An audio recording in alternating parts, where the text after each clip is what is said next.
what is the basic causes of tuberculosis?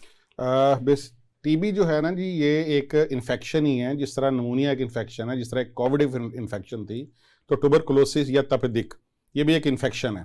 और ये एक जरसूमा या बैक्टीरिया जिसको माइकोबैक्टीरियम ट्यूबरकुलोसिस कहते हैं, उससे ये फैलती है। अब ये मुख्तलिफ इस लिहाज से है नमूनिया से, ये बाकी जो चेस्ट इन्फेक्शन है, कि एक तो ये है कि ये जिस्म के हर हिस्से को मुतासर करती है। नमूनिया मुतासर करेगा आपके फेफड़ों को जनरली, लेकिन टीबी जो है जिस्म का कौन सा हिस्सा है दिमाग से लेके पांव तक जिसको मुतासर नहीं करती। दूसरा यह है कि इसका जरसूमा बड़ा ही ढीठ किस्म का है। ये जब एक दफ़ा जिस्म में चला जाता है, अगर तो आपकी इम्यूनिटी कुव्वत मुदाफ़ियत बहुत तगड़ी है, अच्छी है, तो ये फिर हफ्ते नहीं, महीने नहीं, कई कई साल जो है अंदर पड़ा रहता है।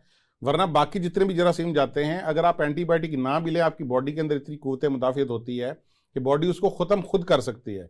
लेकिन टीबी का जरासीम अगर एक दफ़ा अंदर चला जाए, ये खुद नहीं मरता, ये सोया रहता है, कई कई महीने, कई कई साल सोया रहता है। और जो ही आपकी इम्यूनिटी कम हुई, इम्यूनिटी कम होने की या कुव्वत मुदाफ़ियत कम होने की बहुत सारी वजूहात हैं, जिनमें से एक तो है आपकी शुगर का हो जाना, अगर शुगर आपने कंट्रोल नहीं रखी। दूसरा है स्टीरॉयड की दवाइयाँ अगर आप किसी भी और वजह से ले रहे हैं या गलत ले रहे हैं। तीसरा यह है कि अगर आपका खाने पीने में, खुराक में मुनासिब खुराक नहीं है, जंक फूड्स हैं, आप अपनी नींद को है बेतरतीबा किया हुआ है और आप टाइम पे सोते नहीं है, ये सारी चीज़ें हैं जो आपकी कुव्वत मुदाफ़ियत को कम करती हैं। जब आपकी कुव्वत मुदाफ़ियत कम होती है तो ये जरसूमा फिर से हट जाता है, बच्चे पैदा करना शुरू कर देता है। और जिस्म के जिस हिस्से में भी हो, 85% ये फेफड़ों के अंदर ही होता है, लेकिन दिमाग में, आंखों में, गुर्दों में, अंतड़ियों में, जोड़ों में, हड्डियों में भी हो सकता है।